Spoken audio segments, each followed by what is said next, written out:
Hi అండి, ములక్కాయ masala curry ఇలా చేసి చూడండి. చాలా టేస్ట్గా ఉండిద్ది. స్టవ్ మీద కళాయి పెట్టుకొని ఒక 5-6 టేబుల్ స్పూన్ ఆయిల్ పోసుకొని, ఒక స్పూన్ అల్లం వెల్లుల్లిపాయ పేస్ట్ అప్పుడే దంచుకున్నది వేసుకొని, కొద్దిగా వేగిన తర్వాత ఒక 3 పచ్చిమిర్చి కట్ చేసుకొని వేసుకొని, ఒక 2 పెద్ద సైజు ఉల్లిపాయలు కట్ చేసుకొని వేసుకొని, సరిపడా ఉప్పు వేసుకొని కలుపుకుంటూ బ్రౌన్ కలర్ వచ్చే వరకు మగ్గనివ్వాలండి. ఇప్పుడు మగ్గిన దాంట్లో ఒక కప్పుడు ములక్కాయ ముక్కలు, ఒక కప్పుడు టమాటా ముక్కలు కూడా వేసుకొని కలుపుకొని మూత పెట్టుకొని అప్పుడప్పుడు కలుపుతూ ఒక 2 నిమిషాల పాటు బాగా మగ్గ పెట్టాలండి. ఇప్పుడు మగ్గిన దాంట్లో చిటికెడు పసుపు, ఒక స్పూన్ కారం వేసుకొని ఇంకో 2 నిమిషాల పాటు కలుపుకొని ఒక పావుసేరు వాటర్ పోసుకోవాలి.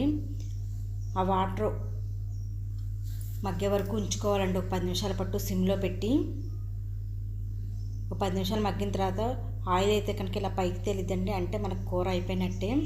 ఇప్పుడు దీంట్లోని ఒక 1/2 టేబుల్ స్పూన్ గరం మసాలా, కొద్దిగా కొత్తిమీర వేసుకొని కలుపుకొని సర్వ్ చేసుకుంటే మనకి ములక్కాయ మసాలా కర్రీ అయితే రెడీ అండి.